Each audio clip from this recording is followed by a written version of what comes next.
Good afternoon. It's great to be here. I love this meeting. I love the town and the people here who inspire me, so I appreciate being here.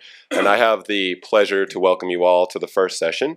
The first session is dedicated to environmentalism and sustainability, supply chain, things like that, and I think we're all painfully aware of that with the happenings of the last few years with the epidemic. So we'll get right into it. Our first session, we're going to ask for Dr. Josh Constable to come up here. He is a proven physician leader with 17 years of experience in the clinical arena. He's got over 10 years of progressive leadership experience, and he's in the private and community settings, overseeing hospitals and ambulatory centers. He's also entrepreneurially minded with extensive experience in quality performance, improvement and recruitment strategies, compliance, clinical program development, and enhanced operating efficiencies. Dr. Constable currently serves as Vice President of Clinical Services for the North American Partners in Anesthesia. Please join me in welcoming Dr. Josh Constable.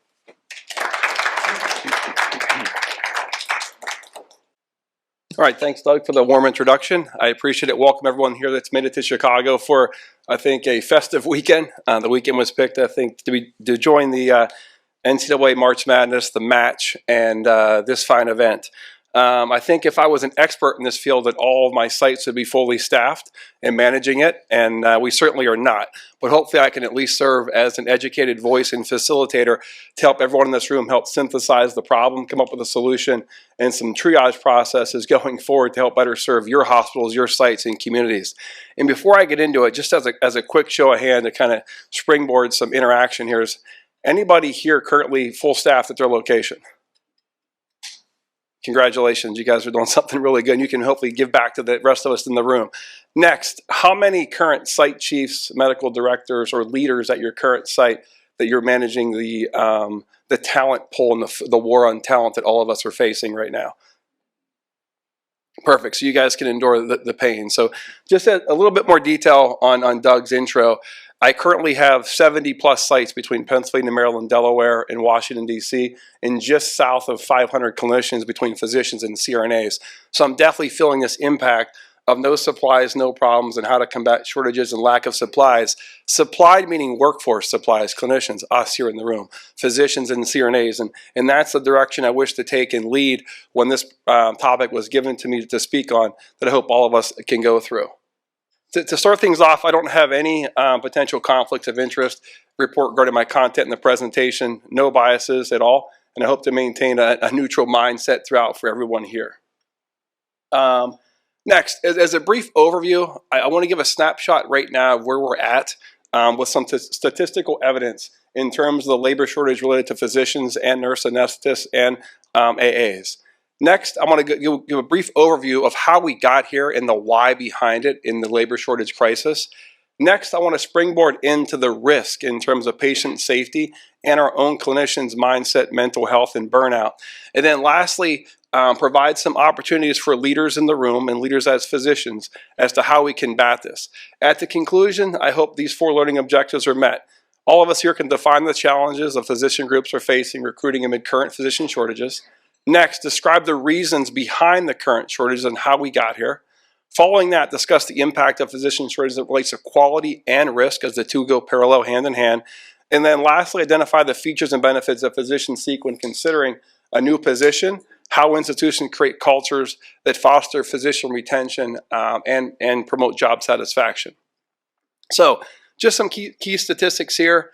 Currently today, there's about 7,500 physician shortages for anesthesiologists. The projections by the AAMC by 2033 in 10 years are 12,500 physician shortages to meet the demands across the country. Combat that with a growing demand of CRNAs, but they're also at a shortage. And by 2028, there'll be 52,700 CRNAs in the workforce. The existing unemployment rate for both is less than 1%. So you could basically close your eyes, put your finger on the map, and take you and all your friends with you and find the job at any community you wish in the country. And hence we see it. So with that, going back, I typically don't surface gas work, so I've been very happy in my career for the last 12 years at my company.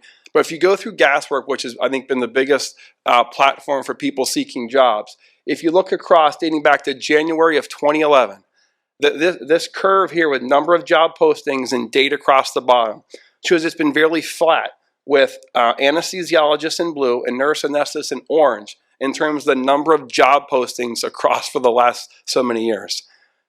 A brief spike in 2015-16, reaches a peak just prior to the pandemic when the World Health Organization declared the outbreak of the pandemic.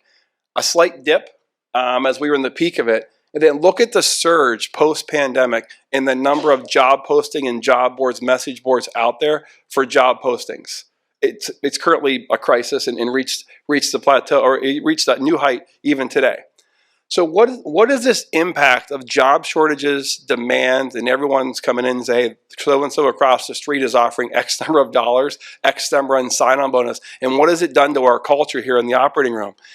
Anybody heard the term of quiet quitting right now, which has become a buzzword in the year of the resignation and retirements? This year, the workforce is growing quiet. People don't feel that they're obligated and don't feel the need to deliver care outside the demands of their boundaries within their profession, staying late, showing up early, meeting demands, taking care of an add-on. So they basically quietly quitting from their specialty and their current site to not do the rigorous demands that most of us in the room have become accustomed to delivering for. Next, it's just not unique to anesthesia providers.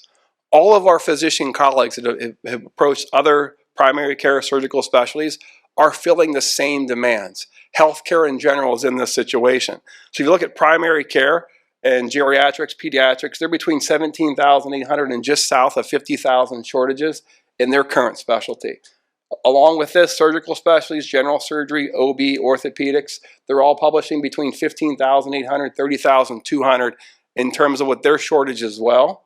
Falling down, cardiology, oncology, infectious disease, and other specialties, anywhere between 3,800 to 35,000. So physician break rooms, physician lounges, dining areas, this is the conversation amongst all of our peers and colleagues in the same situation, same arena, and it's felt amongst us all. And all these shortages are projected by the year 2034 by the American Association of Medical Colleges.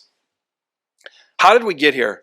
It's a complicated process as you go here from left to right in no time sequence. It's a combination of all these things together. Number one is aging patient population, the medical innovation of us prolonging life. We've known about this for the last 20, 30 years. Increased non-invasive procedures requiring our demands and needs as providers. Case migration outside the hospital.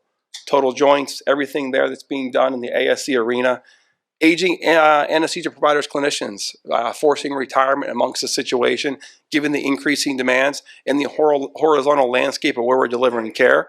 And then lastly is a finite number of graduates that are going into healthcare professions, especially our specialty, as to how we got here today.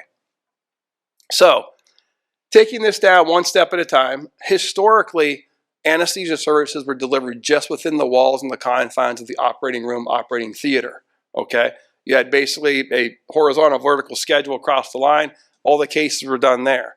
As we've migrated across through the years, it's driven by higher hospital acuity, higher case volume, and procedures performed non-OR cases, office-based practices, and ASCs.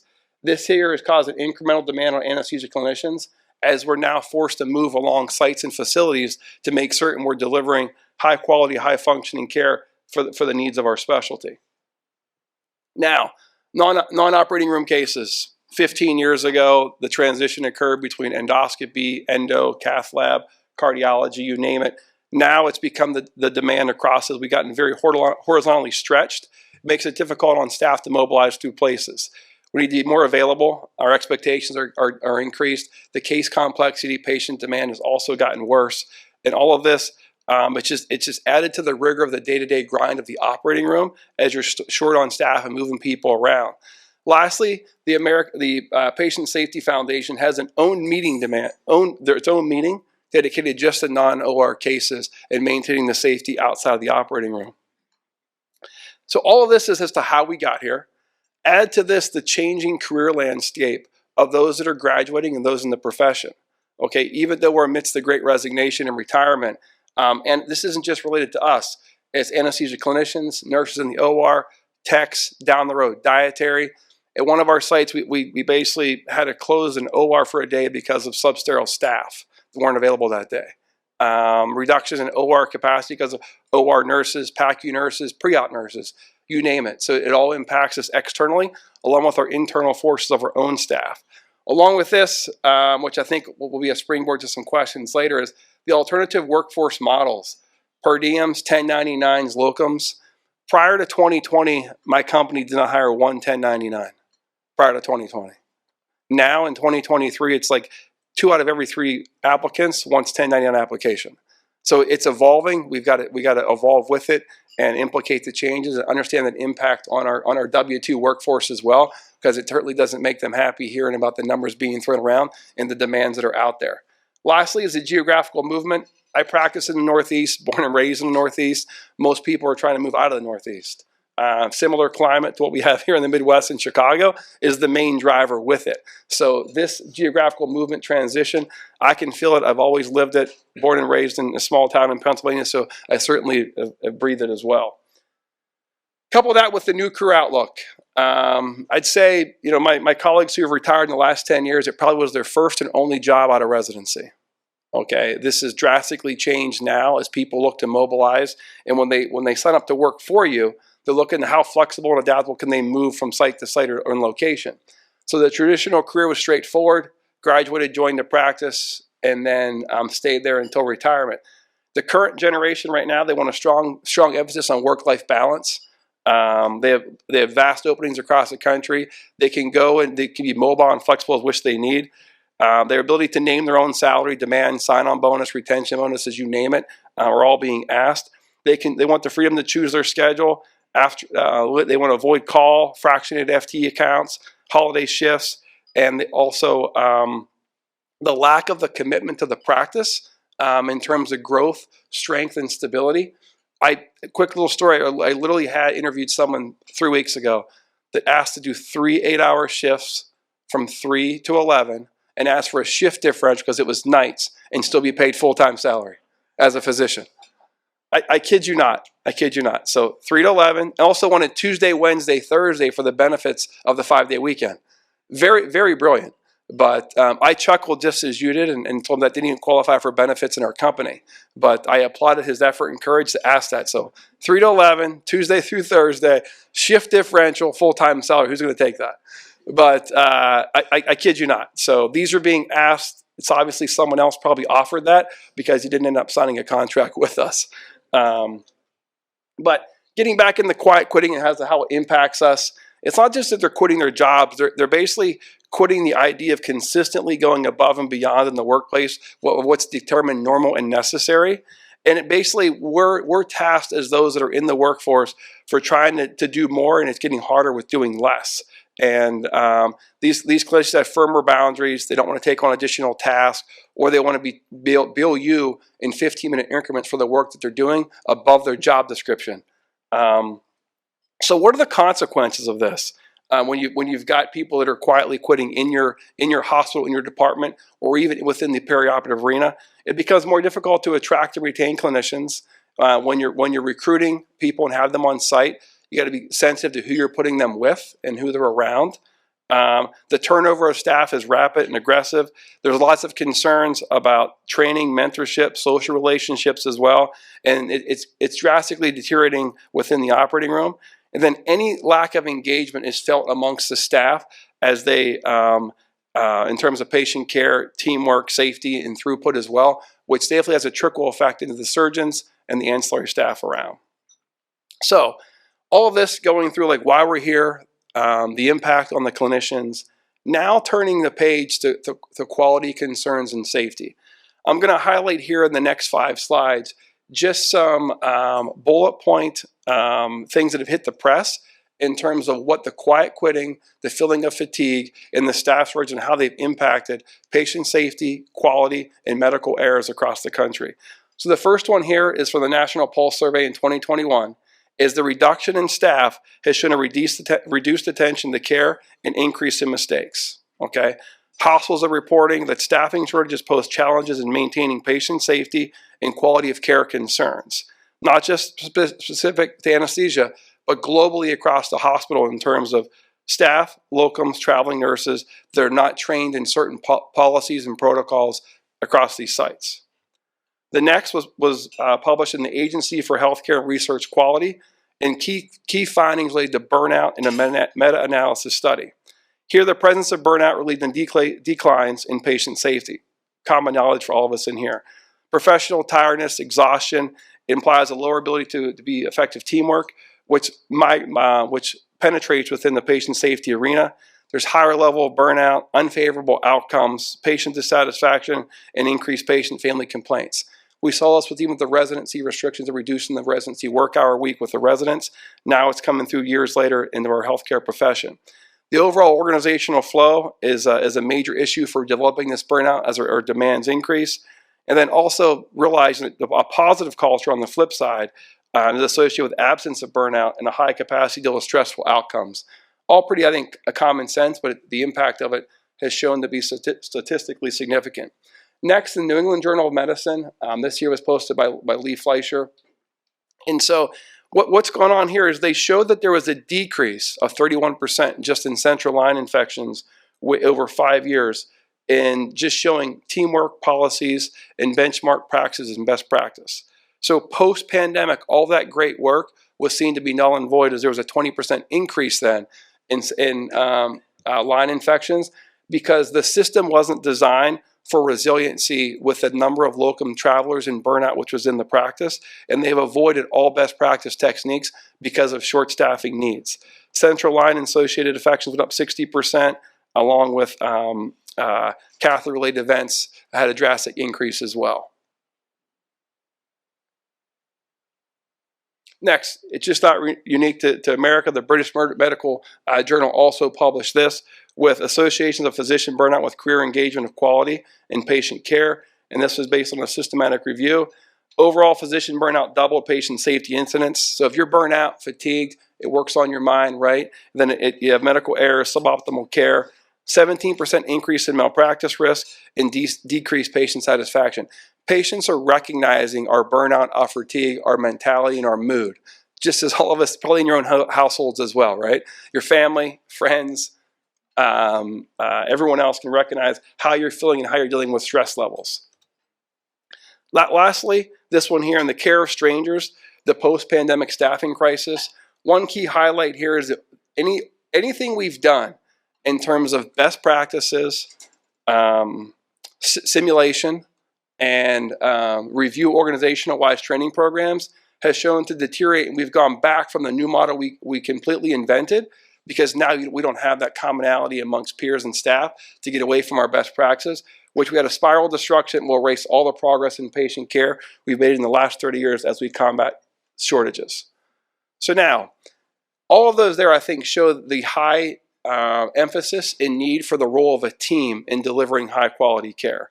For surgical teams, it's been well proven and documented over the years that high reliability and optimal performance depend on effective communication, mutual respect, and continual situational awareness. So as you develop subspecialty teams within your hospital healthcare system, all those things, there's a commonality between the team and knowing each other who's going to be there. It's proven to be a highly effective, repeatable delivery care system. The current situation undermines that because of cultures of safety, threat, and teamwork, thereby increasing risk of medical errors and surgical complications, which we've seen. Here, unfamiliar teams develop unfamiliar practices, unfamiliar places. So any type of ad hoc team that's been patched together, whether it's your own department or within the operating theater, comes with unfamiliarity. It's not an enduring relationship between the members of the team and can cause incompetence in an unfamiliar setting, leading to errors. So now, if I had this slide up from 10 years ago, I think you'd see a lot of smiling faces and things that weren't dealing with that were currently dealt with. So the current OR management model now of 2023 is staff shortages across to everybody. Every OR nurse manager has a problem with it. Trickles down to pre-op PACU. Staff turnover, deteriorating safety metrics as they push these out either monthly or quarterly.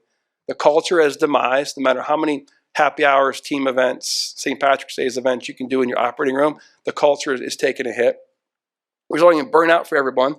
Supply chain issues and limited supplies and equipment as to what you're dealing with, even drug shortages. And then financial performance is hit. Revenue is going down. Operational expenses are going up. How do we manage this? And locum costs continue to go through the roof. Scaling back care, closing rooms. Just had a phone call yesterday. A hospital healthcare system needs to close 3 rooms for the next 12 weeks at 3 separate hospitals, and how could I help them manage it on the anesthesia side because of OR nurses. Same healthcare system, 200 miles away. They have 50% OR techs. In June, one goes out on maternity. They're going to close their ORs on Fridays. On Fridays, it's the place that runs 6 to 8 ORs every given day. On Fridays, just to have it open for emergencies, OB, and endo only. So this isn't unique just to my facility, and I see some heads nodding across the room. You're feeling the same types of strains as to how we can manage this effectively, because ultimately there's going to be a tipping point somewhere, somehow. Operational pressures, so in the C-suite, the executive team, they're seeing their revenue decline, surgeons wanting to get cases posted, they're booked out 3 months or more, and these things are causing much problems. And then how do we manage the non-OR cases as we look to go forward? So I think now is ours as physician leaders. I think you've shown a step of leadership just being here at the conference and attending this topic today, which I think is key. So how does everyone here, and some people have been successful, because I saw about a half dozen hands up, in terms of meeting the demands of the recruiting strategy and war on talent. So as leaders and physician group has an impact, how do we prove that our site location is a destination of choice when so many people have so many options out there? So we got to establish a just culture, a culture that's equally established across all the staff members, create mutually beneficial collaboration, trust, and share some vulnerability with them, that they can endure this pain process with you. Increase the patient experience scores and having those direct communication contacts. And then how do we lower the cost of delivering care when everything, all these salaries and comp benefits package go up? So if you can do this and give it back to your executive team, you'll reduce the quality of services, you'll have a higher turnover. If you can't, reduce the turnover, higher quality of clinicians, and then stagnant growth opportunities across the healthcare system. With it, if you are successful, you need to work closer with your hospital administrators and your ASC partners. Be transparent going forward. So forward-thinking things like 3 months out, like where we're going to be with staffing, any reductions. I think they can. It's definitely well felt if you communicate effectively and early in the process, and then give justified data, particularly around the non-OR cases, non-OR cases. And is there even a need for it in your institution based on the size, complexity, and need? Or can those all be mobilized into the operating room where you've got the best chance to be successful? And then do flip rooms even work at your institution, given the demands and needs and pressures, highlighting one specialty or one surgeon and their need based on the non-OR time and utilization of it? And then create the right culture, ask your staff, have stay interviews with them, make certain that the reasons as to why they're there are important, and then think strategically and collaborate with your team and the leaders around the perioperative arena to get to the right spot. So if you're able to successfully implement these, have an effective recruiting strategy, win the war on talent, I think you'll have a high-functioning, valued department across your healthcare system and locally. What direct benefits I think you'll see if you can implement some of these things is a high quality care and patient safety. Patients are going to want to have their surgery at your facility. Exceptional service to patients, whether it's marked either within your group with patient satisfaction scores or the healthcare system. And then a goal-focused partnership with the hospital, system leadership, ASC leadership, and partners. And then respect for contributions of all the healthcare team members is key. Your indirect benefits, I think, is word of mouth. You'll have a cohesive, well-trained group trusting the workforce, growth for new and existing specialized service lines, and I think the robust recruiting engine and the retention vehicle will be well felt in your department, because if you can get to this point, even in a labor short market, even dealing with your own shortages of either docs or CRNAs or A's in your practice to meet the needs. So from my company standpoint, working with North American Partners of Anesthesia, this is just one blueprint here. How have we battled this with delivering 3 million anesthetics across the country on an annual basis and 500 sites across it? Is we've put a lot of investment in leadership potential, leadership development, because our leaders are the face of each individual site, and they're the ones navigating the communication at the site level with the executive team and the surgeons. So we invested in our leaders. Last year was the year of the chief. And in addition, they're the ones with the best line of sight with the location demands and facility needs. Next is having quality safety dedication. So with this and trying to mitigate the concerns of increasing safety across it with labor short. We've put in quality nurses at each location, not nurse anesthetists, but RNs, to maintain that we're up to date and on par, maintaining best practices and systems that have done the right thing. Leading with culture, we've implemented care for the caregiver and platforms out there and direct lines of contact if people deal with stress, fatigue, panic attacks, mental health issues that have risen over the last 2 years, to make certain all of our clinicians felt wanted, needed, cared for, and appreciated. Whether that's high fives or in real-time recognition. We've encouraged everyone that if someone does something in real time in a labor short market or done something outside the demands or needs, make certain that culture is felt, that it's recognized and appreciated, so when the next time occurs, they may be equally willing to go outside their boundaries. Assume all payer negotiations, something we've certainly done, taking it out of the hands of our clinicians and our back office to make certain that doesn't play a factor into their stress or fatigue. Robust talent engine. So we took a look at everywhere we've dedicated money, resources to. What's been the return on investment of those sites and facilities, whether it's conferences, seminars, SRNA, resident education, and then make certain that we've supported that with a white glove concierge service, because every clinician that comes through interviewing with you, they've probably interviewed 3, 4, 5 times as well. So being responsive to their emails, texts, phone calls, whatever that may be, and after-hour appointments, and then giving them calendar invite opportunities where they scheduled on their own with links, and it avoids a phone call. And it's actually called a Calendly link. So if you were interviewing for a job or wish to seek an appointment with me to talk about it, you would just get an access to my calendar to schedule independently to save a phone call or return phone call. So they felt like they were the driver of it, just as they do in their own career with what they want to do in terms of work hours and time. We've developed strategies for low vacancy rates. We've been real time with our data push to our clinicians, to our leaders, so they know exactly where we're at in terms of our vacancy rates and what we're doing. And our own site clinicians, if they felt like they were involved in this process, they could advocate for us with their friends, their colleagues, resident peers, fellowship peers, in terms of how we could drive the needle to reach success. And then help partner support teams. Basically what this is we've used regional resources.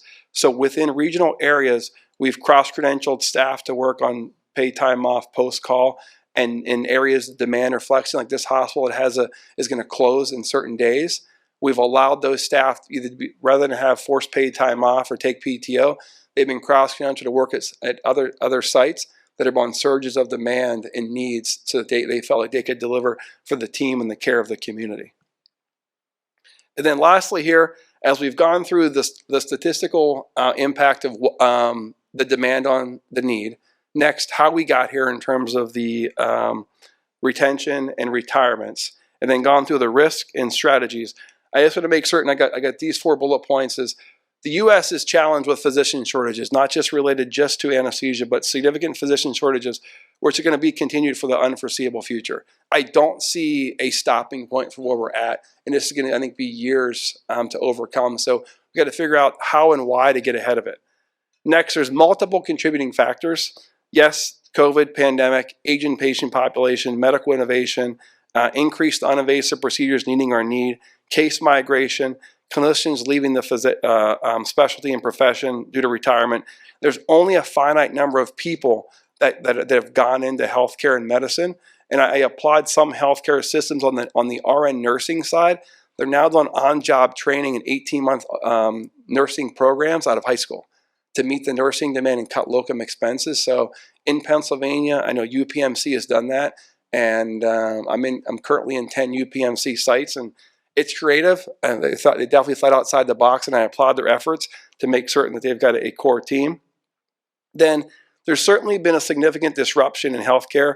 This is linked to burnout, case delays, possible reductions in quality, increased risk. Keep in mind, do what's best for the patient, one patient at a time. Despite the burnout, despite the fatigue, the motto of my company, our practice, has been that since the innovation is do what's best for the patient, one patient at a time. Understand your why as to why you've gotten there. And I think you'll avoid some of these risk factors of burnout, fatigue, and basically having quality factors within your hospital, in your institution. And then lastly, I certainly believe to combat this is culture and climate. Whatever culture climate you can create despite the pressures in your institution.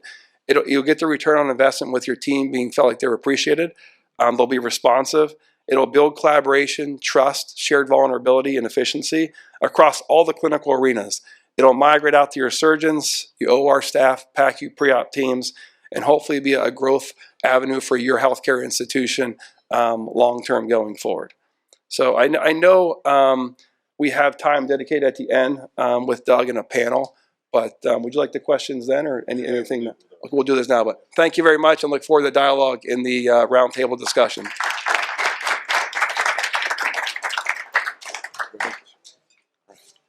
Thank you very much, Dr. Constable, for your great presentation. We really enjoyed hearing about the physician supply shortage and the situation with all that goes along with that and how it impacts the practices. So we really do appreciate that. Our next speaker I'd like to introduce is Dr. Diane Gordon. Dr. Diane Gordon is an associate professor of anesthesiology at the University of Colorado, and she practices at Children's Hospital of Colorado. She serves as the sustainability liaison for her department at the Children's Colorado, and she chairs the SPA Special Interest Group for Sustainability and Anesthesia and serves on the ASA Committee on Environmental Health. She's in constant pursuit of ways to decrease the environmental impact of providing anesthesia, increase awareness of the individual practitioner, and also to increase the practitioner responsibility for environmental consciousness, and also to motivate colleagues to take leadership roles in this arena and perhaps take it to their home institutions. So I'd like to invite Dr. Gordon to come up to the podium. Thank you very much. All right, thanks you guys. We're gonna get right to it. Americans treat climate science like soccer. We know it's out there and it really matters to the rest of the world, but no one can make us care. All right, so that's where we're gonna start. However, while they're working on that, thank you guys so much for having me, and I'm really glad to be here among an organization and leaders and people who actually do care about climate science, unlike some of America. But you know, I'm really encouraged by a lot of things that I'm seeing here because I walked in the room and I saw a whole bunch of non-plastic water bottles. I was really excited about that. So, yay for you guys! Thank you for having me here to present, and they're working on my notes, but you know. This is funny. My screen is flashing. I'm glad yours isn't. So, you know, sustainability and impact of climate is really important to me, both in my professional and my personal life. And I really do my best to set a good example. But, you know, full disclosure, right? Like I drive to work and in a car that doesn't get optimal gas mileage. I forget my reusable bags when I go to the grocery store. I've tried to convince my family to be a little less carnivorous, and I've had pretty limited success there. So I am open to the charge of hypocrisy, and I think that's really important to share that because no one is perfect. And one of my favorite quotes is from a doc in the UK named Charlie Thompson, and he said, you know, we have to all do our part to work on this climate crisis. And if we can't allow the fact that we're not perfect to be a reason not to act at all. If we leave it to the people that we see as perfect to fix this problem, we're never going to get anywhere. So all of us, hypocrites included, need to take some steps to reduce our climate impact. And our time is really short to work on this. And so I'm hoping to dive into my slides here in just a hot minute, I think. We're almost there. He's working on my slideshow. Thank you so much. We're going to try and skip Stephen Colbert this time, since you've heard the quote. All right. Still no presenter notes, guys. So in this half hour here, while I'm talking with you, I'm just going to go on the fly here. We're going to talk about the current climate situation, which has been called a code red for humanity. We're going to talk about anesthesia's impact and why, what anesthesia has to do with all of this. And lastly, I'm going to give you some tools to use in your operating room, in your practice, to help you personally feel like you're reducing your impact and be able to bring changes to your group as well. As it says up there, I have no disclosures or conflicts of interest. All right.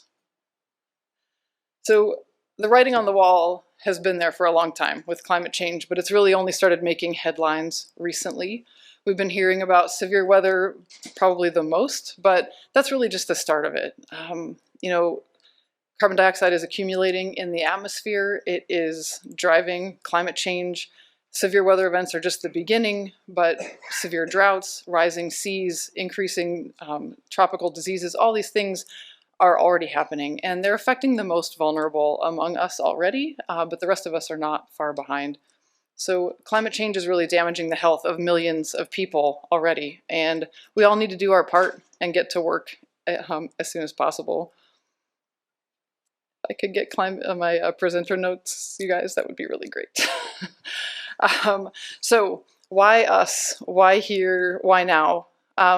So not only do, you know, all humans on the planet probably have some role to play in reducing emissions, but we're talking about us, anesthesiologists in the US here and now.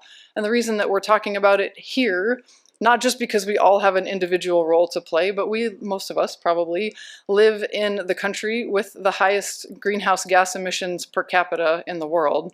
The US is second in terms of overall emissions, but on a per capita basis, we are way out front of everybody else. On top of that, the US healthcare sector itself is responsible for 10% of all US greenhouse gas emissions, which is a pretty huge fraction when you start talking about all the different industries that are part of that.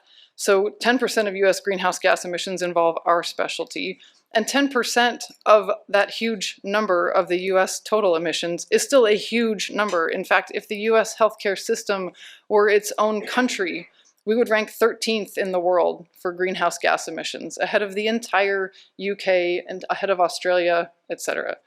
So our role as individuals might feel small, but in the grand scheme, we actually have a pretty outsized role when it comes to impact that we can make. There we go. So a year ago, the US Department of Health and Human Services put out a voluntary pledge to healthcare organizations, and they said, hey, anybody, any healthcare system, any hospital who wants to can sign this voluntary pledge to reduce your emissions by 50% from your baseline. And they gave some specific suggestions on ways to do that in this pledge. And right there in a White House briefing about climate change and the healthcare sector is a specific call out about waste anesthetic gases. So there it is.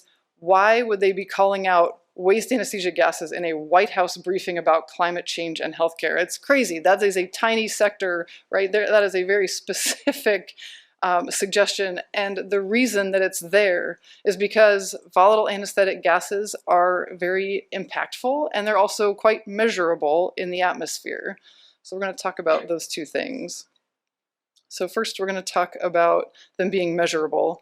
So this is a graphic from Vollmer from a paper from 2015. This is amounts of volatile anesthetic in the atmosphere measured in megatons per year from 2000 to 2014.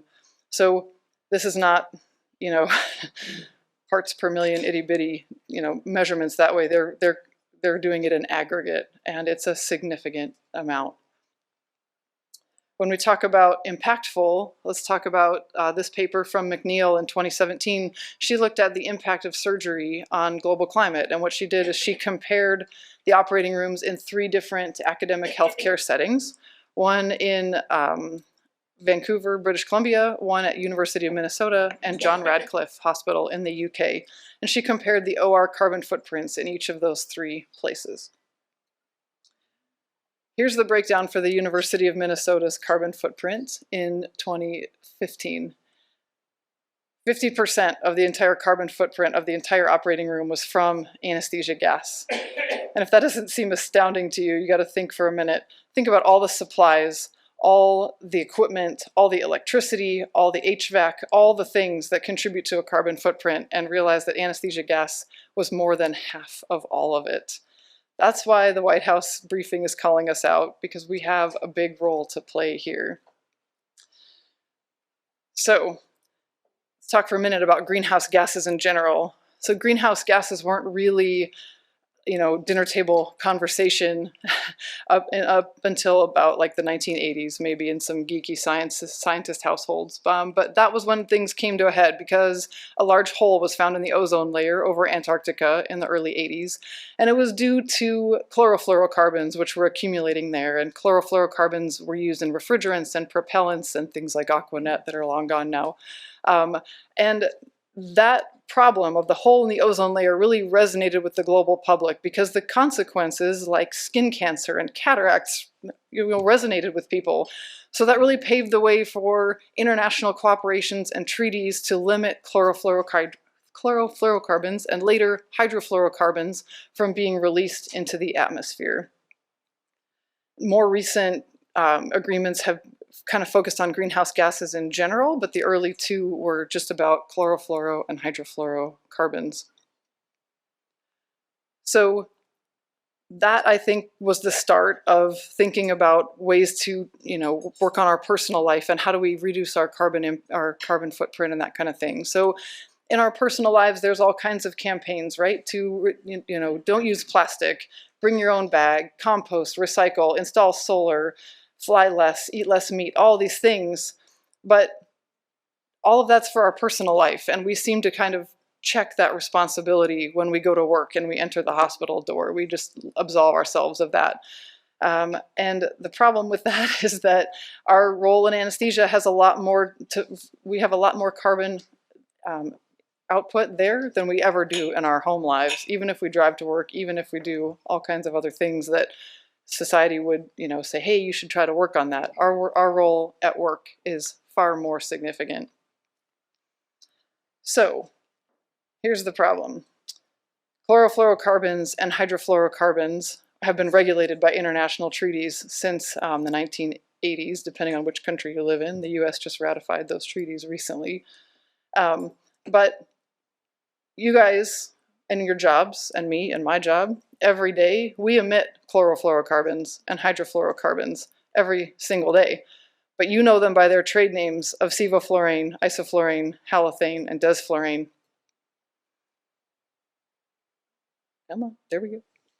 So there's your gases. So just like every other greenhouse gas that's emitted, those our gases join all the other ones in the atmosphere. They join methane, carbon dioxide, and nitrous oxide.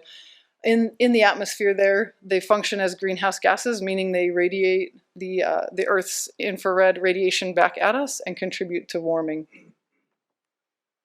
So let me tell you a little bit about why anesthesia gases matter so much compared to other greenhouse gases.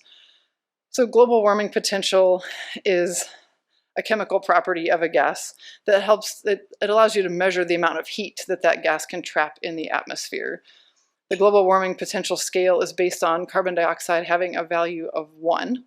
And just as a reference, note methane there, evil methane, right? It's been getting a lot of press in the last year for President Biden's efforts to reduce methane leaks and that kind of thing. Methane's important because it has a global warming potential 35 times that of carbon dioxide, which is a lot. But most of our anesthetic agents have global warming potential values in the 130 to 500 range. Sevoflurane has the least environmental impact, with a global warming potential 130 times that of carbon dioxide. Nitrous oxides is 265, and isoflurane's GWP is 500 times that of carbon dioxide. Now, I'm either really bad at making scales relevant to my data, or there's an outlier. Desflurane's global warming potential is 2,500 times that of carbon dioxide. So for global warming purposes, each molecule of desflurane functions as 2,500 molecules of CO2. Now, while GWP is a useful scale for comparing greenhouse gases, it's kind of a nebulous concept to wrap your head around unless you're a climatologist, which I'm not. So we're going to put this into a little more practical terms. It's possible to equate the environmental impact of each of the volatile anesthetics to miles driven by a car. At 1 liter fresh gas flow, a Mach hour of sevoflurane is equivalent to driving a typical US car 4 miles. That same hour with isoflurane is equivalent to driving the car 7 miles. But a Mach hour with desflurane is equivalent to driving a car 189 miles. So we're looking at a nearly 50-fold increase in the environmental impact by using desflurane instead of sevoflurane. So again, a Mach hour of desflurane is equivalent to driving a car nearly 200 miles, and that's if you're running relatively low fresh gas flow. The University of Minnesota in 2017 used a lot of desflurane. That's why anesthetic gases made up such a huge proportion of their OR carbon footprint. I'm going to kind of hate on desflurane for one more minute. Desflurane is used in some practices ostensibly for the obese and the morbidly obese patient population because of perceived advantages related to its low lipid solubility. These are all things that we've learned. Those concepts were definitely touted when desflurane was introduced, but several more recent clinical studies, there they are, have cast credible doubt on the clinical importance of lipid solubility, and they've definitely debunked the notion that lipid solubility needs to be a primary consideration in choosing an anesthetic agent. These studies all compared desflurane to other agents in obese adults having bariatric surgery. Some of these studies titrated agent down toward the end of the case, some of them didn't. Some of them used BIS, some of them didn't. They looked at time to extubation, PACU length of stay, mini mental status exams in the PACU, etc., and found no difference. Environmental considerations need to play a role in our anesthetic plan. Avoiding desflurane is the easiest, most impactful thing that each of us can do, and omitting desflurane will drastically reduce the environmental impact of your anesthetic without affecting patient care or best practices. But wait, there's more. Removing desflurane also results in significant cost savings as well. Since removing, so in my hospital in 2017, we used desflurane in 10% of our cases, a puny fraction. But when I looked at it, desflurane accounted for 40% of the total budget for volatile anesthetics. Since we removed desflurane, our hospital is saving about $120,000 a year, even accounting for the increased purchasing of sevoflurane. And we've reduced our annual carbon emissions by over 800 metric tons, which is the equivalent of 2 million miles driven or 90,000 gallons of gas. So removing desflurane starts to sound pretty enticing when you're looking for interventions to reduce your anesthetic-related environmental impact. It's so enticing, in fact. So Scotland just announced 2 weeks ago that they banned desflurane in the country. And the National Health Service of England has also announced a ban. It didn't get quite as much press because theirs doesn't start until early 2024. But this is a trend that's starting in the UK and is probably going to spread through Europe pretty quickly. Without a national health program to drive systemic change in the US, it's being left to individual health systems or hospitals to make these kind of changes. And a lot of really well-known places have removed desflurane, but most places haven't. It's a fantastic first step if you're looking to decrease your climate impact. We'll follow the Scots. All right, so change number 1 is to remove desflurane. Change number 2 is to reduce our fresh gas flows. Our anesthesia machines are designed for rebreathing, that is, reusing the anesthetic gas that's exhaled by the patient in the next inhalation, rather than providing fresh new gas from the vaporizer all the time. Once your inspired concentration of volatile nearly matches your end tidal concentration, that is, when you're in steady state or maintenance phase, you can turn your flows down without changing the depth of your anesthetic at all. During maintenance phase, flows should be less than 1 liter per minute for all patients and with all agents. At some hospitals that are more aggressive about this, an alert even comes across the screen if your flow is greater than 0.7 liters per minute during the maintenance phase of anesthesia. That's really all the flow that we should need. Here's the quick calculation for that number, and this I'll give you resources and references for all this, so you don't have to write anything down. But we're going to get physiology heavy for a second. Oxygen consumption is 3 to 5 mils per kilo. So an 80 kilo patient only needs 250 to 400 mils of oxygen a minute. When we add in a little more flow to account for circuit leaks and the gas sampling line, we get to our 700 mils a minute as our maximum flow that we need during maintenance. Any flow higher than that is it's wasteful, it's expensive, and it's excessively environmentally detrimental. The Anesthesia Patient Safety Foundation has a fantastic course that they just launched about 5 months ago. It's all about low flow techniques. It includes the basis for the calculations that I just shared with you. It also has a module on CO2 absorbers. It has things about compound A. It has all kinds of really great information in there. It also has an interactive simulator, so you can try out this technique of lowering flows and see how it affects your end tidal concentrations and things like that, all in the simulator, so it's completely risk-free. And you get CME for doing it. So I highly recommend that you take a look, use it as a teaching tool, use it in your own practice. All right, so 50% of the carbon footprint of a typical US OR could be due to anesthesia gas, particularly if it's desflurane, and particularly if you're running higher flows than you need to be. Nitrous oxide is another contributor that we're going to talk about. Remember, nitrous oxide has a global warming potential 265 times that of CO2. And because it's used in such high concentrations to get a clinical effect, its impact is actually nearly as big as desflurane's.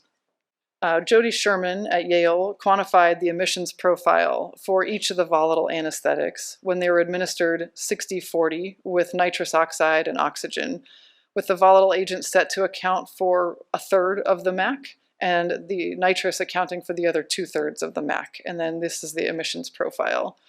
So the blue slivers there on the far left are the emissions that are just from the manufacture and packaging and transport of the agent. It's minimal. It's obviously really tiny. The pink, though, indicates the emissions that are attributable to the agent's release.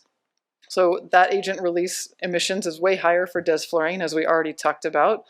And you'll note that, that's basically the emissions for 1/3 of a MAC. So nitrous is clearly decreasing the emissions for an anesthetic if you're running desflurane, but the emissions are way, way higher for that anesthetic as compared to an anesthetic that just used isoflurane or sevoflurane at a full MAC run in oxygen instead.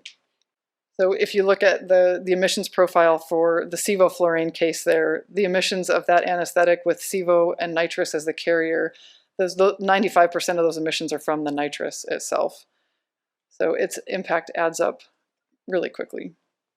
And here's the other problem with nitrous oxide, and this is actually hot off the press, you guys. You're privy to it. It turns out that no one had really looked at how much nitrous hospitals use, and when they tried to, they found a huge discrepancy between the amount purchased by the hospital and the amount that they could actually account for in the records of all the places that use nitrous, even when they were really meticulous and tried to track down every single place. And this happened in Australia, it was true in the UK, and it's true in the US. The culprit is leaks. Central nitrous gets to your OR manifold where you plug in the hoses through a long series of pipes that come from the central supply of large tanks. Usually, these are called dewars. Some places use H tanks, which are like the 5-foot tall blue tanks. Either way, dewars or tanks, those and the pipelines are responsible for a lot of leaks. The pipes and the pipe fittings, of course, can leak. Those are inspected and they try to limit those. But the biggest leak source is actually these dewar tanks because they have a pressure limiting valve to not allow the pressure to build up inside them to such an unsafe level that they would explode. Nitrous is stored as a liquid in these tanks, and its boiling point is so low that it's always evaporating, so it's always building up pressure in the tank, so it's always leaking, always, on purpose. And so this is internationally consistent, you guys. 90 to 95% of the nitrous that your hospital is buying is leaking from the tanks into the walls, into the atmosphere, wherever. This is obviously a horrible use of resources, but I think it also has some implications for occupational health. We didn't know that all of this was coming at us through the walls all the time. So really the solution to this problem is to decommission the central nitrous oxide pipeline itself, to not just unplug the hoses and not use it, but actually get rid of the dewars because they're the source of the leak. If we really wanted to use nitrous during the case, the way to do that is to use the smaller tanks on the back of the machine, open them when we want to use nitrous, and then close those tanks at the valve so that the leak is completely eliminated. All right, so I'm basically saying that nitrous is a crummy choice for the environment, and volatiles, especially desflurane, are too. So here's an alternative. The environmental impact of a TIVA is far less than any volatile-based anesthetic, whether it's with or without nitrous. This graph shows the emissions for just the production and delivery of each of the agents. It doesn't even take into account the emissions from the volatiles themselves. These are actually the blue slivers from the graph a couple slides ago that were itty-bitty on there, but they're enlarged on a smaller scale so that you can actually see propofol on there. Otherwise, it's basically invisible. So the emissions profile for propofol, by the way, mostly comes from the delivery of the agent because you need electricity to run the syringe pump to run the propofol. That's where the gray bar comes from. So if you're measuring in terms of greenhouse gases, propofol has basically none compared to volatiles. So an IV anesthetic has a drastically smaller carbon footprint than a volatile-based case, and in nearly all cases. So where does this leave us in terms of ways to practice anesthesia that decrease environmental impact? We talked about getting rid of desflurane and nitrous oxide, using low flows, and decommissioning the central nitrous pipeline. TIVA is the ultimate way to decrease emissions from greenhouse gases, but it's not a perfect solution. It does generate waste that needs to be properly disposed of, but it's a massive improvement over an anesthetic that's based on volatiles. All right, this slide is just in here so I can give you a bunch of resources. The first one there is the APSF low flow course. I put a graphic in there for an app called the Yale Gassing Greener app. You can put in your flows and you can put in what agents you're using so that you can calculate the carbon footprint of an anesthetic that you're planning or that you're doing. And lastly, there's a propofol calculator there. You can put in your patient's weight and the duration of your infusion. It'll tell you how much to draw up, so we're not drawing up 100 mils when we only need 40. So please check those out. All right, I want to shift gears for the last few minutes and talk some trash. I mean, talk about trash. U.S. hospitals generate 6 million tons of trash every year, which is a number that I can't wrap my head around, so I'm enlisting the help of the cruise ship industry. This massive ship is called the Symphony of the Seas. It is the largest cruise ship on the planet. It is 5 times the size of the Titanic. It is as long as the Empire State Building is tall. The weight of waste generated by U.S. hospitals, just U.S. hospitals, in 1 year is equivalent to 25 of those every year. 25 of those is 6 million tons. And the OR is responsible for 1/4 to 1/3 of all hospital waste, even though we're only a small part of the hospital. So we own 5 to 8 of those cruise ship weight equivalents. And a lot of it is plastic, which we know doesn't actually degrade in the environment. It just gets smaller and smaller and smaller, and then it works its way through the ecosystem and up into the food chains and back into us. But I digress. Some of the waste in the OR is, of course, inherent to taking care of patients, but a lot of it isn't. If we didn't use so much disposable equipment, the waste from the OR would be a lot less. In some places, especially outside of the US, it is completely normal to use reusable OR sheets, drapes, towels, OR gowns, LMAs, anesthesia breathing circuits, laryngoscopes. All of these things can be reusable. They don't have to be disposable. But in the US, the pendulum has just really swung really widely away from reusables in the past couple decades. And we could go on for an entire talk about all of this. But I want to focus for a quick moment on laryngoscopes because they're so essential to what we do. They are the thing that kind of defines us. And so it hits close to home. So life cycle analysis or life cycle assessment is a tool that you can use to evaluate the environmental impact of a process or a tool or a product. And it basically is, it considers everything that goes into making and using that tool. Everything from the raw materials, the processing, the manufacturing, the distribution, the use, and the end of life of the thing, whether you throw it away or you reprocess it. It's an exhaustive cradle to grave accounting of a thing. And it often includes a financial analysis as well as an environmental impact analysis. Life cycle analysis is done in all kinds of other industries, but they've recently been done for processes and supplies in anesthesia, including a special one just for disposable versus reusable laryngoscopes, which found a drastic difference in environmental impact due to greenhouse gas emissions for the disposables.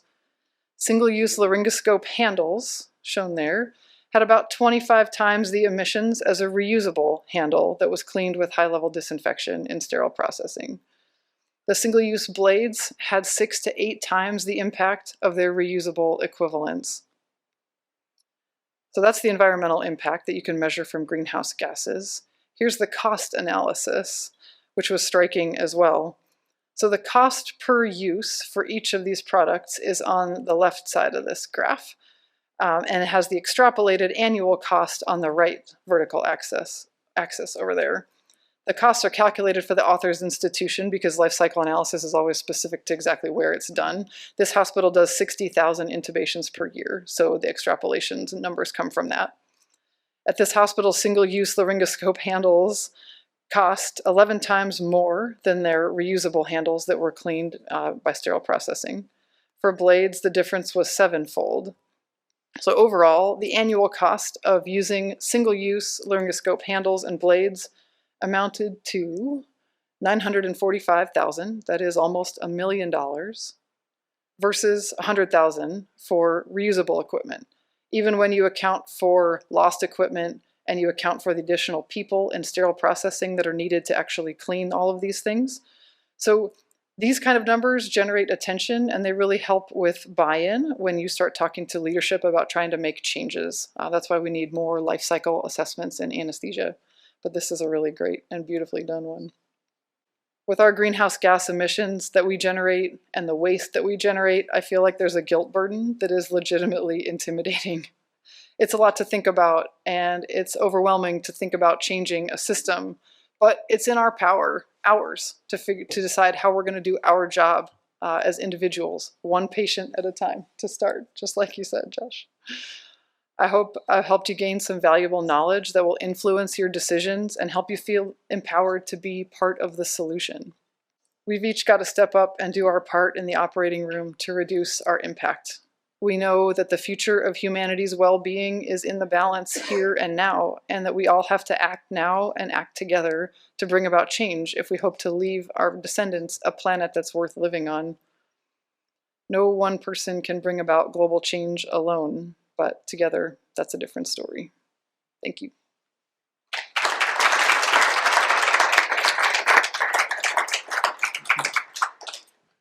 Thank you, Dr. Gordon. That's a great presentation, and I have to say a little personally depressing too. So, but sorry if you didn't mean to bring that sentiment, but maybe that'll inspire change. So I'd like to take this opportunity to open up the floor to questions. I know there was a gentleman in the back. If you don't mind, for the benefit also of those attendees who are online, would you mind stepping up to the microphones and just go ahead and use those so that everybody can hear, and we'd be happy to field those. Dr. Gordon, quick question. As you know, hospitals also go a big deal about economics, and you spoke about TIVA versus SIVO in particular. How much would an hour of propofol infusion cost compared to an hour of sevoflurane? Yes. Okay, I can't. Completely depends. It completely depends how much you pay for your propofol. It depends on how long of a case you're talking about. It depends on, the price you pay for supplies and things. If you're just looking at drug cost, depending on the length of the case, it could be a significant difference. But it's really hard to say. You'd have to honestly do a life cycle analysis for your own institution with your own costs, and bring into account, the syringes and the tubing that you need to run the TIVA, as well as, you could account for the vaporizer itself if you wanted to, although of course that would weigh pretty heavily in the other direction. So it all depends on how you run an analysis and how much you pay for all the things. Thank you for a great question. I think, going along those lines, we've all probably been in the situation where we've been drawing up drugs ahead of time in anticipation of the catastrophic events that may happen. And I know as a resident, I was doing that, especially in the pediatric world, where if it took an extra second to get the succinylcholine drawn up for a laryngospasm, we have far fewer seconds than if it were an adult having one. Has your organization focused at all on that? And if you did, what was the strategy that you used? Sure. My hospital hasn't done anything in particular about it, although a really great strategy that's employed in a lot of places, and I think we do use some pre-filled syringes, but that is a way to avoid drawing up drugs and wasting them, because pre-filled syringes are manufactured to be allowed to be, if they're unopened, they have a shelf life of a couple months, and so you can have your epi sitting there if you need it. You can have your sucks in a syringe that's ready to go. All you have to do is pop the top off. But if you don't need it, you can put it back in stock. So that pre-filled syringes are a proven way to reduce drug waste and reduce costs, while still preserving our ability to respond to an emergency. Thank you. We have another question from the audience. I have one for each of you. Dr. Constable, very engaging list of all of the different, you really did distill down to the excellent specific focus of what we're facing right now. And I'm sure you've also been navigating the questions of how inflation has been impacting people's requests for adjustments in compensation, and also factoring in that a lot of studies describe just how much of an impact an adjustment of compensation can have in the satisfaction of the employee or a physician in this scenario. What types of strategies have you found have been helpful in kind of meeting the needs of the stressed anesthesiology population, and adjusting according to market and market challenges and market pressures, like deficits, projected deficits in the total amount of people that you're going to be able to even acquire over time? Yeah, on the inflation piece, I would say globally our group and our locations are behind. And I think most places probably are, especially because of the rapid incline and rapid increase. We've personally, across our sites and locations, have made some market analysis 3 times within a calendar year because of the growing demands and needs. I personally think most of it that we're feeling isn't necessarily just the inflation piece, but it's the pressures externally from other local hospitals or healthcare systems on their as they get stretched and their demands increase or their vacancies go up. They put a stress on the local environment. So I've found personally that it's the local healthcare systems and what they do in terms of catchy gimmicks possibly to attract people that are putting a higher demand on an overinflation, in my opinion. So on that's the problem I feel that we're pressured to navigate, adapt to. And then I personally think as myself, we try and stay around about 75th percentile in terms of wages, compensation, total benefits package, but also realizing that all of us probably in this room have a different variation as to that pie is only so big. And so with it, you've got sign-on bonus, retention bonus, 401k, salary, comp. Each of us probably here value a different piece of that pie differently in terms of where we're at in our career. New residents, new graduates, the sign-on bonus is the most attractive to them. Whereas my stage of their career, it's the 401k investment. And so that's more valuable to me. So you got to realize, I think you got to put together some variability. 10 years ago, our company had one playbook. Now we've got different variations on even how we deal with a sign-on bonus, whether it's retention bonus spread out over 3 years, sign-on bonus up front, loan assistance, tuition assistance programs. We've gotten to get creative because realizing that everyone here has a different interest level and where they prioritize that monetary value. So I'd say it's more local pressure over wage and over inflation, but the two combined create pressures. Does that address everything? No, that's excellent. Okay. Thank you. Thank you very much. Thank you. Dr. Gordon, there's been a lot of actually impressive strategies that have come out of some of those papers that have demonstrated the global impact on, volatile anesthetics are one of them. We personally eliminated all of the desflurane once we started learning of it and have had zero problems still emerging patients out of anesthesia, and we're exclusively pediatrics in my institution.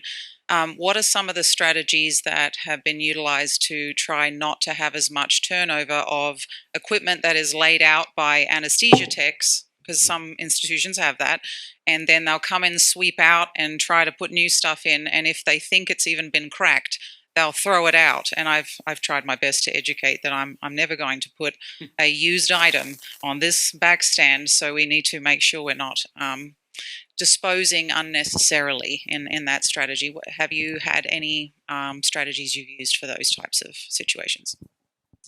You know, I would love for sustainability talks to make their way, to infiltrate their way all the way down to where we train anesthesia techs. I'm not sure we're quite there yet, but if you know somebody, you know, I think local institutions have just tried to work hard to educate their own, you know, their local workforce. Certainly, you know, even when I started residency, which doesn't feel like that long ago, but a lot of things have changed. You know, it was not uncommon to open a couple endotracheal tubes and say, "Oh, I don't want this one. I'll just kind of close the wrapper back up and I'll use it for another case." No, not anymore. So, if you have anesthesia techs, they are trained that that is never okay. Anything that is opened, even if it doesn't touch the patient, gets thrown away. And so, we need to, if the, you know, if a hospital has techs that open supplies for their staff, they need to, you know, maybe we can work to train them to not open things and just let the clinicians open what they want if they're open to that, and just do a lot of education about things that are not open don't need to be thrown away. But I don't think there's any kind of national push or anything through the anesthesia techs just yet. But I think that would be you know, a great resource to work with. All right, we have another question from the audience. Yes, I just want to commend both of you. These were two fabulous, timely lectures. Really appreciate them. For Dr. Gordon, the data in this lecture just blew me away. It was such an eye-opener. And I use fresh gas flows of 2 liters. I thought I was doing good. So I'll change my practice. But so many things, it's just a lack of awareness. Like when we are approached by reps on why we should be using disposable laryngoscopes. The big, you know, in my mind, it was almost, by the time you account for the reprocessing and the tech, it was almost like a wash. And clearly it's not. And so I think the challenge, where, you know, it's great to have lectures like this, and eventually awareness will seep in to the various institutions, but really the challenge is awareness, and how can we on a huge scale really get awareness in this lecture, the data in this lecture, be widespread, not just to the anesthesia community, medical community, and the larger community as well. Thank you. Yeah, the ASA Committee on Environmental Health was established about a year ago. We were an ad hoc committee, but we're now a full-fledged committee, with hopes of, like you say, trying to get the message out, find ways to amplify it, make sure that people are being taught this. We've also talked about trying to, you know, remove questions like about compound A from US board exams and things, and instead put in questions that talk more about sustainability, or, you know, target newer knowledge that helps people stay updated in what they're doing. I'm more than happy to talk about the 2 liter per minute recommendation and where that came from, because it's a whole talk on its own. It's a legit, you know, it was definitely, you know, the recommendation, and it's still taught that way in a lot of places because of compound A, but that data is pretty suspect when people have gone back to look at it. So happy to address that more in a few minutes if we want to. I appreciate the comment about the board exams, because I'm a regionalist by training, and I feel like it's kind of a recall bias for me. But when I was tested on the boards, I felt like more of a podiatrist having to present the nerves to the foot and how relevant that was over and over and over again. So I agree. I think tailoring our exams is probably a good way for the people who are going to be spending arguably the most time in the career moving up, compared to those of us who are already established in our careers, who may senesce, and retire. We may have an opportunity for a more efficient or a more lasting effect if we could do that. I think that's a great strategy. We have another question from the audience. Please take it away. First of all, thank you very much for both lectures. They were excellent. For Dr. Constable, so you had mentioned about one of the programs for nurses coming out quicker, you know, in that turnaround from high school. And we've seen a lot of education models being kind of pushed to these shorter terms to kind of push more people out. But then you also mentioned about safety and quality. So have you seen I know from our standpoint, when we went very short-staffed in our PACU, PACU used to be one of those, you had to work on the floor, you had to work in ICU nursing for years before you ever got to go to PACU. Now we have a lot of people, we had to change our peds practice of bringing patients out, in this deeper anesthetic phase to being fully awake to our PACU for the pressures of the quality and safety in our PACU. Do you have any studies or any things to kind of comment on that? Yeah, great question, because at my home hospital, which is in Erie, Pennsylvania, which mirrors the same climate we're in today, they had 20 on-job training nurses that went through the 18-month curriculum. And the first question I asked was their pass rate on the nursing licensing exam, and they were 100% pass rate, better than the local universities, which was a shame.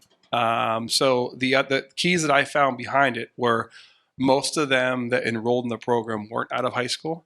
They were second career professions that I think appreciated the opportunity to get into healthcare at a much shorter runway. So their appreciation, energy, motivation was higher than someone that was coming out of maybe a 4-year curriculum school or a 2-year LPN degree. From a safety standpoint, I think it's too premature to show what their acts, and I don't know which avenue of nursing they went into on it. Looking at it like broadly, I would say that sometimes when you make people have years of experience for applying, they bring those years of experience with other bias into it versus just out of the gate training for that specialty and that career piece, which may benefit you. But you also are taking on some maybe immaturity and lack of depth in the profession. That is my take. I'm certainly watching it. It's locally at my own hospital. But I'm interested to see how it takes place, and anything we can do to get creative to start meeting demands on the front line across all of healthcare, I think the better off we'll be. And then as far as culture, I think we can all comment on the fact that we've been struggling with keeping culture in the times with short staffing. Obviously, most of us still take call in the longer hours, and the burnout rates are really high. Is there any part of culture? We all know that the types of things that we try to bring to culture, we've done tons of different ways and avenues to try to increase culture, but is there any one way or specific way that has been notably better than others, between the dining, the bonuses, some people wanting more PTO or different things? We haven't really found anything that's working to keep at all hospitals people happy. The one thing I could say is, being even in my own region in the Mid-Atlantic, which is Pennsylvania, Maryland, Delaware, Washington, D.C., each region and sub-region has different ideas of what culture means. And so culture has been such a buzzword across it's in education, it's in healthcare, it's in coaching, it's in everything. But you can't just say it, you've got to live it. And so if you're going to define the words of culture within your mission, vision, values of your center, your department, you got to make certain that your leaders, number one, lead from the front. Their sleeves are up. They display the same culture that they're wishing to portray. And then things that I think that have found to be working within our hospital settings is stay interviews, not exit interviews. So if you find yourself doing too many exit interviews, I think you've missed the boat. We now instill our chiefs to do stay interviews on a twice a year, quarterly, or minimum yearly basis as to what's important to you, why are you here, why are you staying, and what do you need to improve upon. Next is making certain leaders learn an important skill of listening. So everyone as a leader wants to portray what their mission is and their thoughts are, but listen to your staff in terms of what's important to them. And then I think lastly is evolving with the changes and knowing what's important, because things that you mentioned like bonuses, retention, but even social gatherings, make certain your staff have a place outside of work that's just not work related to vent, express their needs, talk about problems, because everyone here is experiencing different changes over the last 2 or 3 years. So, no problem. Thank you. Thank you. That's a great answer. And somebody who's markedly more intelligent than I am had once told me, culture will eat strategy for breakfast, lunch, and dinner. There is no question about that. If that concept of culture does not get changed, you can strategize until you are, militarily strategizing, and it will just not work. And also, I think that the word culture might also be misinterpreted or overused. I think what needs to happen, though, is buy-in.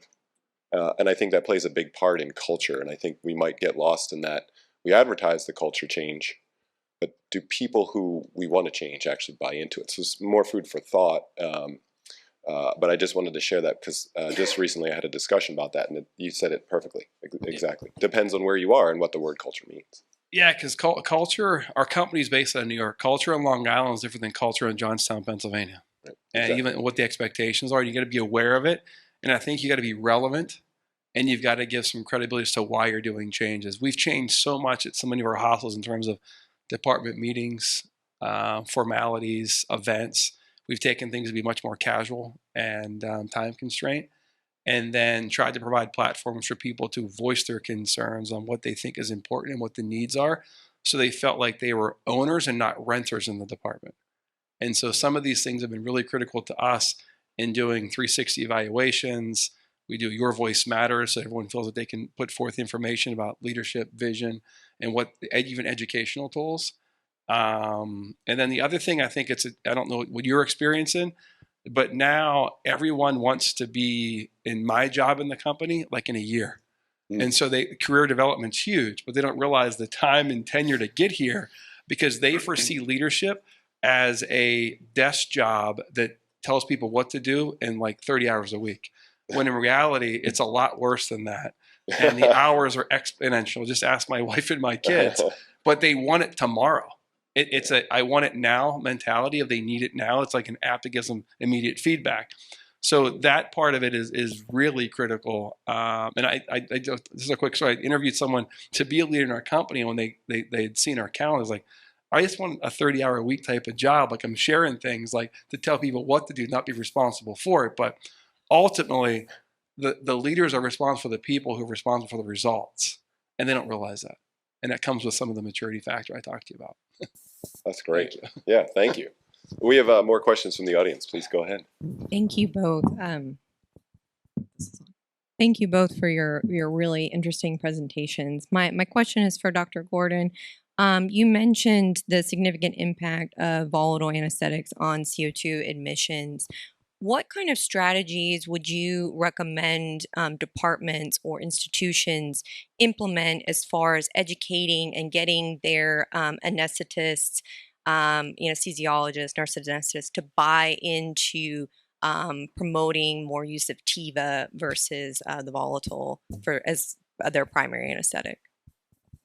That's a great question.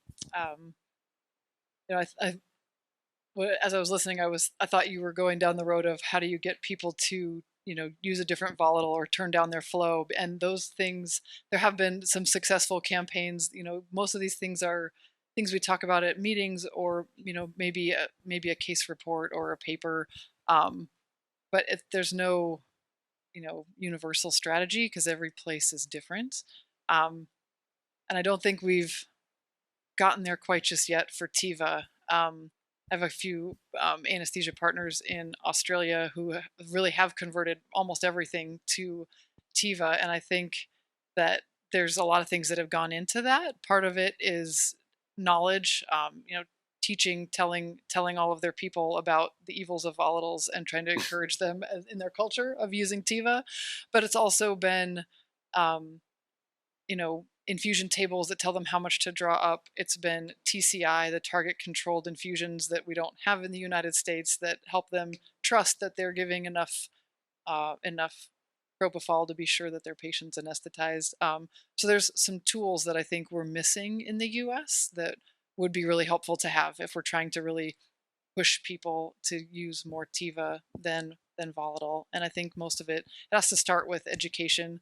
But like every other change you're trying to make for any reason in a department, you can't just make people care. You're going to have to make them do it. So you have to make it harder for them to do the thing you don't want them to do, and easier to do the thing that you want. And that may be, more infusion pumps, or more, access to tubing, or smaller increments of propofol bottles, so they don't feel like they're wasting a whole bunch if they drop a big one, or bigger bottles so they don't feel like they're having to drop 800 syringes in a long case. Like, some of those things could come into play, but there's nothing, like no recipe that anybody's come up with yet. Thank you so much. Yeah, I like to use the analogy of a bicycle. If your seat is uncomfortable, right, you sit on it for a long period of time, you don't want to ride the bike very often. But if you make the seat comfortable, cooling memory foam gel or whatever feels good on the ischial tuberosities, then perhaps you're going to use the bike more often. So I think if you make it, the path of less resistance, or it's a more comfortable process, I think you'll probably have some success in that space. We have another question from the audience, please. Yeah, I'll try and make it quick. I happen to be at a community hospital in Minnesota. We do well over 90% of our generals. We've gotten rid of our DES, but honestly, we did that with zero thought of the environmental, totally other reasons. When I was watching your slides, you talked about the nitrous, and we use very little nitrous where I'm at. So how do you even go about saying, hey, we don't need these huge tanks?